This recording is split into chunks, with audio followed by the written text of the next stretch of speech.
예, 오늘 말씀은 요한복음 1장 14절로 18절입니다. 요한복음 1장 14절로 18절 다 같이 합독하시겠습니다.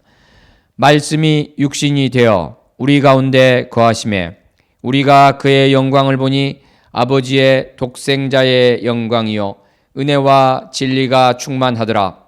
요한이 그에 대하여 증언하여 외쳐 이르되 내가 전에 말하기를 내 뒤에 오시는 이가 나보다 앞선 것은 나보다 먼저 계심이라 한 것이 이 사람을 가리킴이라 하니라.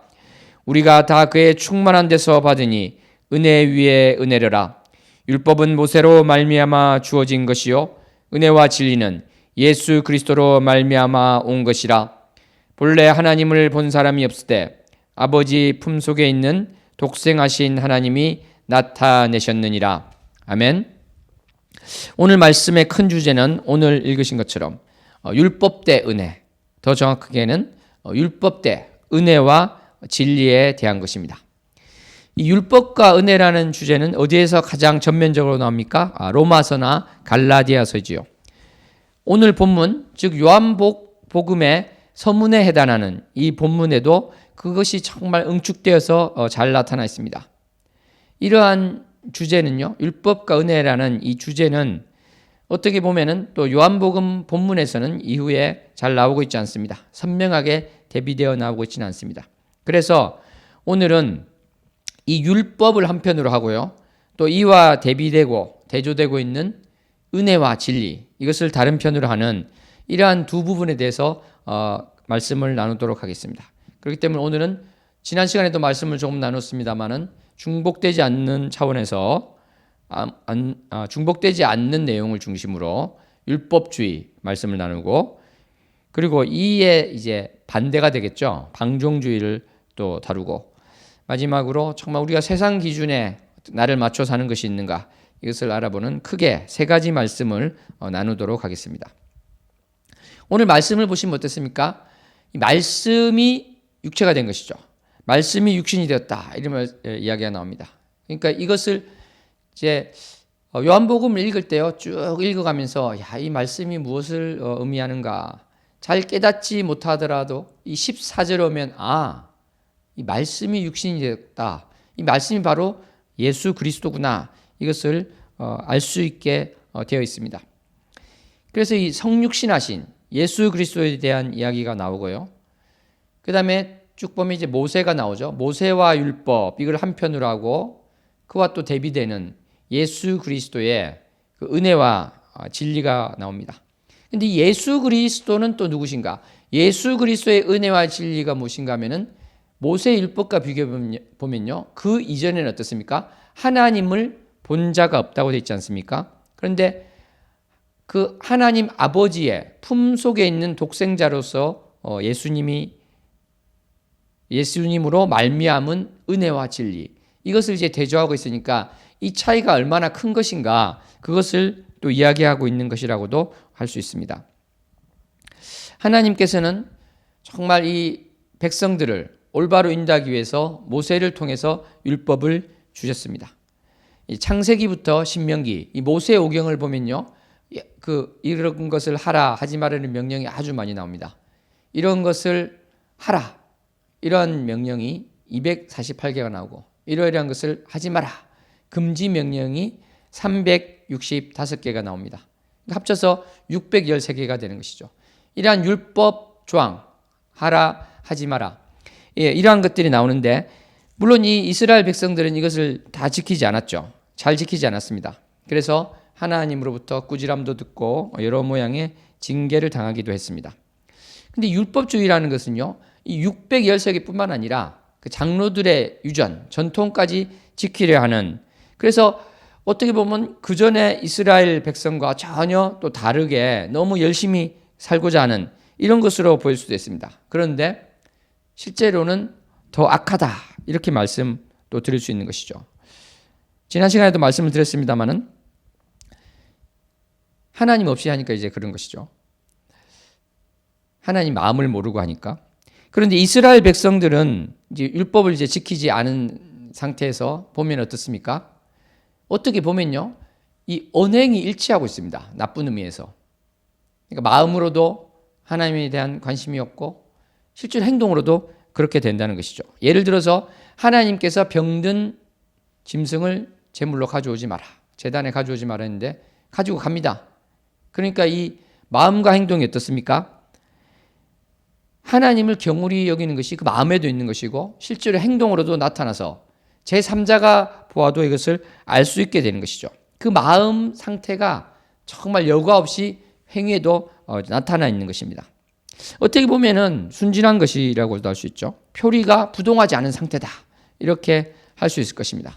그런데 바리새인은 어떻습니까? 율법주의자들은 그것은 표리가 부동하지 않은 것이 아니라 표리가 정말 부동하다, 표리가 다르다, 겉과 속이 완전히 다르다, 이것을 보여주고 있습니다. 마음으로는 전혀 하나님을 사랑하지 않으면서 경외하지 않으면서 겉으로는 말씀도 연구하고요, 기도도 하고요, 막 그렇게 하는 것이죠. 마음으로는 전혀 이웃을 사랑하지 않으면서 겉으로는 그것을 막 지키라는 것입니다. 정말 나다를, 떨어진 밭에 있는 나다를 줍지 말라는 것이 무엇입니까? 바로 그 가난한 자, 힘든 자를 사랑하라는 뜻이지 않습니까? 근데 그것은 그대로 지키면서 그 근본적인 하나님이 왜 그렇게 하셨는가, 여기에 대한 생각도 없고 그 마음도 없다는 것은 좀 어처구니 없는 것이 아니겠습니까? 이러한 위선적인 태도를 보이는데 그것이 정말 이들에게 전면적으로 나타나 있었던 것이죠. 예수님께서는 이렇게 겉과 속이 다른 위선자들에 대해서 마태복음 6장을 비롯해서 여러 곳에서 정말 혹독하게 지적하고 계십니다. 그런데 이러한 모세의 율법과 대조시켜 말씀하시는 예수 그리스도의 은혜와 진리, 이것은 무엇을 이야기하고 계십니까? 하나님께서 거저 주시는 이 은혜와 진리라는 것은요, 또 구약에서 보면은 뭐 자비와 진리, 인자와 진리, 이렇게 해서 뭐 헷세드로도 나오고요, 사랑이 좀 들어가 있는 것입니다. 근데 이것이 요한복음에서 말하는 은혜와 진리라는 이 표현은 이것이 좀 더 확대된 것이죠. 사랑은 사랑인데 우리가 정말 알지 못하던, 깨닫지 못하는 그 큰 사랑, 그것이 들어가 있는 은혜, 그거로서 이야기가 되고 있고요. 진리라는 것은 무엇인가? 이것은 여러 차원이 있겠습니다만 노예 상태에서 해방하는 것, 그 묶여있는 것에서 풀어주는 것. 그러니까 요한복음 8장 32절에 나오는 너희가 진리를 알지니 진리가 너희를 자유케 하리라, 바로 이것을 또 이야기하고 계신 것입니다. 이 말씀에 비춰본다면요, 진리가 우리를 자유케 한다고 했는데 기독교인에 대한 잘못된 이미지가 어떤 게 있습니까? 기독교인이 되면, 교회를 다니면 정말 속박받는 게 많고 제약받는 것이 많고 뭐 얽매이는 것이 많다, 이러한 편견인 것입니다. 만약 내가 그리스도인으로서요 그러한 이미지를 주었다, 그러면 내가 신자로서의 삶에 뭔가 문제가 있는 것이 아닌가 되돌아볼 수 있는 지점이 되겠습니다. 예를 들어서요, 술을 먹지 않는 문제도 사람들이 많이 그러지 않습니까? 교회 다니니까 술을 못 먹지, 의무적으로 안 먹지, 이렇게 생각한다는 것. 만약에 내가 그러한 그 편견에 일조를 했다, 그러면 나의 태도도 문제가 있는 것이 아닌가 생각해 보아야 된다는 것이죠. 우리 그리스도인들이요, 세상 사람들이 다 아는 담배, 술, 나가 뭐 향락, 쾌락, 이런 것들을 하지 않는 것은, 물론 이제 향락, 쾌락에는 아주 나쁜 의미에서 그런 게 좀 들어가 있는 것이죠. 목사님이 하지 말라고 하니까 안 하는 것입니까? 교인들 눈치가 보이니까 안 하는 것입니까? 그것이 아니지요. 만약에 그런 분이 한 분이라도 계시다면 그것은 정확하게 율법주의적인 신앙생활을 하고 있는 것이라고 할 수 있겠습니다. 왜냐하면 우리가 그런 것을 하지 않는 것은 내가 그것을 정말 하기 싫은 마음이 들기 때문에, 하나님께서 그런 마음을 주시기 때문에, 성령님께서 그런 마음을 주시기 때문에 내가 가는 것이죠. 물론 초기에 처음에는 훈련 차원에서 억지로 의무적으로 할 수도 있습니다, 이런 것들을. 그렇지만 내 평생의 삶이 그것을 억지로 의무로 한다, 이것은 분명히 문제가 있다는 것입니다. 왜 진리가 우리를 자유케 하는 것입니까? 그것은 사실은 하고 싶다는 욕구가 드는 그러한 것들이 있다면요. 사실은 그런 하고 싶은 것, 거기에 내가 노예 상태가 되었기 때문에 그런 것이죠. 거기서 풀려나는 것, 진정한 자유를 누리는 것이 있기 때문에 바로 이것을 이야기하고 있는 것입니다. 그러니까 어떠한 나쁜 것들이라고 우리가 판단할 수 있는 것들을 세상 사람들이 열심히 하고 있다. 그럼 그 사람들이 자유로운 것이 아니라요. 그 나쁘다고 자기도 알면서 만약 한다면 그러한 것들은 무엇이 되겠습니까? 거기에 노예가 되어서 그렇게 하고 있는 것이 되겠죠. 여기에 대해서는 참 많이 이야기도 듣고 어느 정도 다 공감이 되는 이런 차원이라고 할 수 있을 것입니다. 그런데 그리스도인에게 진짜의 함정은 무엇인가? 그것은 바로 바리새인과 같이 되는 것. 그러니까 바리새인들은 어떻습니까? 자기는 올바른 신앙생활을 하고 있다. 올바로 주님을 섬기고 있다. 이렇게 생각을 했지만 주님 보시기에 그렇지 않았죠. 마찬가지로 나에게도 그러한 측면은 없는가? 그러니까 아주 독실한 크리스찬이라고 그렇게 평가받을 수도 있고 보여질 수도 있는데 주님 보시기에 그렇지 않은 측면이 있는 것은 없는가? 이것을 심각하게 봐야 된다는 것입니다. 바리새인들을 한번 반면교사로 보면 어떻습니까? 타산지석으로 삼아서 보면요. 바리새인들이 말씀을 보지 않았습니까? 아닙니다. 열심히 보고 연구하고 가르치기도 했습니다. 기도를 하지 않았습니까? 아닙니다. 시간에 맞춰서 기도를 했습니다. 금식을 하지 않았습니까? 아닙니다. 일주일에 2번씩도 했습니다. 11조를 안 냈습니까? 아닙니다. 11조도 꼬박꼬박 냈습니다. 그런데 왜 독사의 자식이라고 칭함을 받았던 것입니까? 바로 위선자였기 때문에 그런 것입니다. 교만했기 때문에 그런 것입니다. 자기가 스스로 높아지려고 했기 때문에 그런 것입니다. 정말 어떤 것을 내가 주도해서 잘 지키면 하나님의 도우심은 필요 없다. 이렇게 생각하기 때문에 그런 것입니다. 정말 자기들이 지키고 있는 그 명령들이 하나님 말씀들이 하나님이 왜 그렇게 하셨는가 여기에 대해서 까막눈이었기 때문에 그러한 것입니다. 이런 위선자들은 자기들만 망하는 것이 아닙니다. 지도자가 되었을 때요. 소경이 소경을 인도하고 꼬리가 머리를 인도해서 모두가 망하게 되는 그러한 것입니다.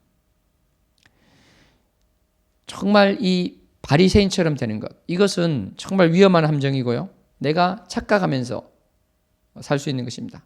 정말 주님 앞에 섰을 때 내가 정말 죽어서 예수님 앞에 섰을 때 이러한 것들이 드러나게 된다면 그렇게 정말 안타까운 일이 또 어디 있겠습니까? 그래서 정말 바리새인들을 보면서 내가 정말 바리새인의 모습은 없는가 이것을 항상 우리는 점검해야 될 줄로 믿습니다. 자, 그렇다고 해서요. 서두에 아까 말씀드린 것처럼 바리새인 이전 율법을 마음으로도 겉으로도 지키지 않는 몸과 마음, 행동과 생각도 모두 엉망으로 살아야 된다. 이것이 정답인 것은 또 전혀 아니겠죠. 방종주의라고 하는 이것 또는 율법 폐기론으로 번역하기도 하는 이것은요. 정말 또 다른 큰 문제가 또 아닐 수 없을 것입니다. 이러한 방종주의를 경계하시기 위해서 예수님께서는 천지가 없어지기 전에는 율법의 1.1획도 결코 없어지지 않는다고 하셨습니다. 율법을 폐하러 오신 게 아니라고 하셨고요. 율법을 완전케 하려 한다고 마태복음 5장 17절에서 말씀하고 계십니다. 그러니까 무엇입니까? 정말 좌우로 치우치지 말자는 것입니다. 그리고 그러한 것들은요. 그럼 어떻게 그렇게 되는가? 그것은 내주 안에 내주하시는 성령님께서 그렇게 인도하여 가시기 때문에 거기에 인도하심에 순종하면 자연스럽게 또 그렇게 될 수 있는 것입니다. 어떤 구체적인 예로 한번 이야기를 해볼까요? 내가 성경을 아주 많이 읽는다고 막 떠벌리고 다니고 있을 때 나는 위선자 또는 외식하는 사람이 될 수 있고 바리새인과 같은 사람이 될 수 있는 것이 되겠죠. 정반대로요. 1년 동안 성경을 한 번도 읽지 않는다. 이것은 또 방종주의가 되지 않겠습니까? 성경을 1년에 한 번도 읽지도 않는데 그것을 내가 정말 고쳐야 되겠다. 주님 죄송합니다. 이런 마음조차도 나오지 않는다. 그러면 좀 심한 말일 수 있지만 두 가지 중에 하나가 아닐까. 이것을 의심해 봐야 될 것입니다. 애초에 믿음이 아예 없었거나 아니면 정말 내가 성령님을 내 안에 모시기는 했는데 예수 그리스도를 정말 구주로 진실되게 고백하기는 했는데 정말 그분이 내 안에 쭈그러들어 계시고요. 세상 생각이 나를 완전히 포로로 만들어 버린 상태. 정말 그 주님이 불씨처럼 아주 조그만 그런 것처럼만 남아있는 그러한 안타까운 상태라고 할 수 있는 것입니다. 여러분 어떤 조그만 방 안에 나방이 10마리가 들었다고 생각해 보십시오. 그러한 것을 아무렇지도 않게 1년 동안 살 사람이 있습니까? 성경 안 읽는 상태에서 전혀 거기에 대해서 죄책감도 없고 고칠 마음도 안 생기는 것은요. 정말 이런 나방이 자기 그 방에 100마리, 1000마리 있는 상태인 것입니다. 너무나도 심각한 상태인데 바퀴벌레가 들끓고 있는 상태인데 그냥 같이 자는 거예요. 심각한 상태를 깨닫지 못하는 정말 안타까운 상태라고 할 수 있습니다. 사탄은 이런 바퀴벌레 나방, 이런 파리떼처럼요. 나의 주위에 항상 있습니다. 그런데 그것이 나를 괴롭히고 나를 속이고 나의 마음을 엉뚱한 곳으로 가게 하는데 거기에 대해서 내가 돌이키지 않는다. 너무나도 심각한 상황이 아닐 수 없을 것입니다. 지금 성경 읽는 것을 예를 들어서 말씀드렸습니다마는 다른 것도 많이 있겠죠. 기도 문제라든지 또 주님에 대한 순종의 문제라든지 여러 가지 문제가 있을 것입니다. 여기에서 대입해 보면 과연 내가 바리새인 쪽이 강한가 아니면 방종주의가 강한가 그것을 스스로 판단할 수 있을 것 같습니다. 방종주의에 대해서요. 한마디만 더 덧붙이고자 합니다. 율법주의에 반대되는 신앙생활을 하니까 율법주의보다는 좀 나은 것 같고 또 진리가 나를 자유케 한다 했으니까 내가 좀 방종주의로 표현할 수도 있지만 좀 자유롭게 할 수도 있는 거 아니냐. 자율성도 많아지고 신축적이고 융통성도 있고 유연하게 사는 것 이게 또 한 가지의 크리스찬의 삶이 아닌가 이렇게 생각할 수도 있을 것입니다. 구약과 신약은 다르지 않느냐. 근데 여러분 분명히 말씀드립니다. 우리 성삼일체 하나님께서는요. 시골에 있는 할머니, 요즘 할머니도 아니겠죠. 그 옛날에 그 고조 할머니 같은 그런 분이 절대 아니십니다. 사도행전에 나오는 아나니아와 삽비라 이야기를 보시면 어떻습니까? 이 방종주의의 삶이 어떠할 것인가 단적으로 경고하고 있습니다. 소유 판돈의 얼마를 속였습니다. 많은 부분을 하나님 앞에 바쳤겠죠. 그런데 중요한 것은요. 바치고 안 바치고 문제가 아니라요. 하나님을 속였다는 것. 위선적으로 했다는 것. 이것이 이제 문제가 됐던 것입니다. 어떻게 됐습니까? 그냥 뺨 한 대 맞고 말았습니까? 죽었습니다. 그것도 부부가 다. 이것은 어떻게 보면 그 육신은 사단에게 내어주고 영혼을 건진 그런 하나님의 궁일함일 수도 있지만요. 일단은 1차적으로 우리가 볼 수 있는 것은 분명히 하나님의 심판을 받았다는 것입니다. 그렇기 때문에 이 방종주의에 대해서 정말 경계하지 않는다는 것. 그것은 율법주의가 엄청나게 심각한 문제이고 오늘 또 본문 말씀이 율법주의에 반대되는 은혜와 진리에 대해서 이야기했는데 그것이 또 잘못 들어가서 방종주의가 된다면 그것 또한 너무나도 심각한 문제가 아닐 수 없다는 것을 지금 말씀드리고 있는 것입니다. 사랑하는 여러분, 마지막으로 주제 하나를 말씀드리고 마치고자 합니다. 그것은 내가 어떠한 것들을 생각하고 살아갈 때 그 기준이 하나님이 말씀하시는 또 하나님이 기준이 아니라 다른 것에 기준을 맞추고 살아갈 경우는 없는가 하는 것입니다. 지난 시간에도 말씀드렸습니다마는 마태복음 6장 24절에 나오는 그 두 주인의 비유. 하나님과 재물을 겸하여 섬기지 못한다고 했는데 돈을 확대해서 여러분들 꼭 생각해야 될 것입니다. 세상 가치 판단 기준, 세상의 생각, 세상의 이데올로기, 세상의 정치, 세상의 좌우 이러한 것들이 나의 생활 24시간의 판단 기준이 된다면 도대체 나는 무엇을 섬기고 살고 있는 것입니까? 나는 무엇을 기준으로 살고 있는 것입니까? 내가 정말 하나님을 섬기고 사는 것입니까? 주님을 나의 구주로 섬기고 사는 것입니까? 아니면 정말 세상에서 정해진 그러한 기준에 나도 모르게 노예처럼 끌려서 살고 있는 것입니까? 정말 내가 그러한 것에 너무 치우쳐서 살고 있다면 한 발 떨어져서 정말 그러한 것에 눈을 돌려서 하나님 말씀을 보면서 하나님 마음을 보면서 내가 정말 어떻게 보면 썩어질 것에 대해서 너무나 기준을 맞춰서 사는 것이 아니라 주님 말씀을 가지고 거기에 기준을 맞추고 그것이 내 안에 들어와서 나의 24시간 많은 부분이 주님 말씀 가운데서 내가 판단되는 그러한 삶을 살기를 결단하는 저와 여러분이 되시기를 바랍니다. 코로나를 거치고 있습니다. 여기 대해서 어떠한 기준을 가져야 될 것인가? 어떻게 나가야 될 것인가? 성경 말씀에 다 답이 있습니다. 구약을 읽어보십시오.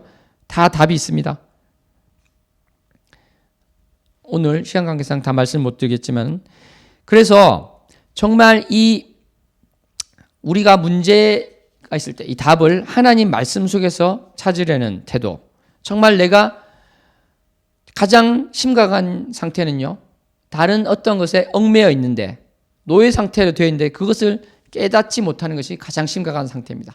그런데 이것을 깨닫고 풀려나는 것은요, 다른 게 없습니다. 하나님 말씀을 보면서 그 말씀이 나를 찔러 쪼개고 정말 진리를 알려주시고 하나님 마음을 알려주셔서 내가 어떠한 길로 가야 될 것인가, 무엇으로부터 돌아서야 될 것인가, 그것을 아는 수밖에 없는 것입니다. 바로 그렇게 될 때 정말 내가 주님의 자녀가로서 올바른 삶을 살고 올바른 태도를 가지고 올바른 마음으로 살 수 있을 것으로 확신합니다. 아멘. 말씀을 맺겠습니다. 오늘 우리는 말씀을 통해서 율법과 대비되는 은혜와 진리에 대해서 살펴보았습니다. 율법주의나 방종주의라는 두 극단에 빠지지 않고 또 세상의 기준에 빠지지 않고 오직 하나님의 기준에 맞춰 살아야 되는 것을 말씀드렸습니다. 정말 온전히 주님께만 붙들려서 온전한 의미에서 자유를 누리는 저와 여러분 되기를 소원합니다. 아멘. 기도하시겠습니다. 하나님 아버지 감사합니다. 오늘 말씀 가운데 정말 주신 것으로 내가 사는 자 되기 원합니다.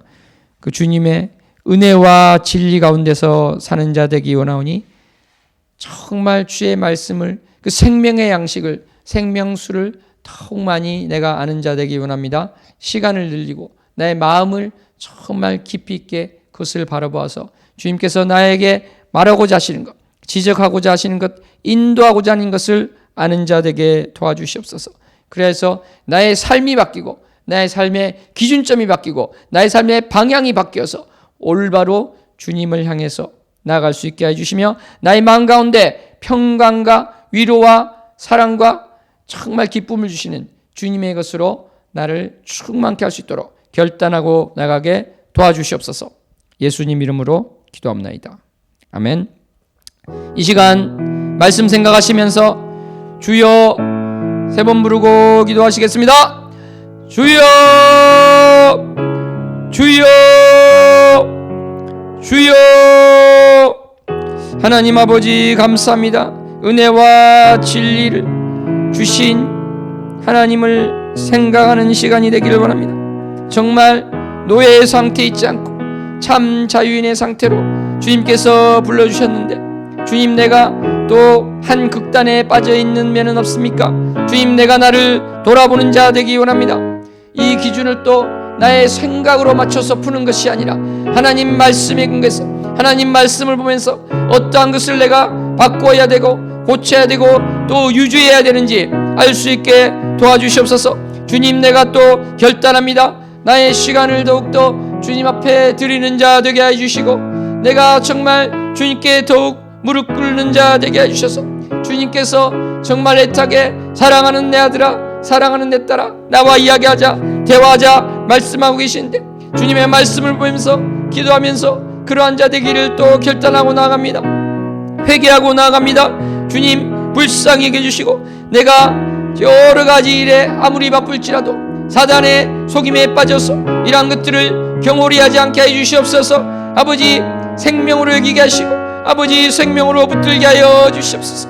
주님, 내가 약합니다마는 주님을 온전히 의지함으로 말미암아 나의 또 의지를 발동하여서 주님께서 주신 새 영을 아버지 내 그것을 쫓아가는 삶을 살기를 원합니다. 주님 도와주시옵소서. 내가 주만을 바라보고 살아가는 그러한 삶을 살고자 하는데 나의 눈이 너무나 다른 것을 보고 있습니다. 주님 불쌍히 여겨주시옵소서. 주님 나를 긍휼히 여겨주시옵소서. 결단하고 돌아서게 하시며 아버지 나의 발걸음이 온전한 곳을 향해서 내딛기를 원합니다. 주님 도와주시옵소서. 붙잡아 주시옵소서. 주님 사랑합니다. 주님 나를 긍휼히 여겨주시옵소서. 아버지 주님, 이 시간 본인의 기도 제목 가지고 간절히 기도하도록 하시겠습니다.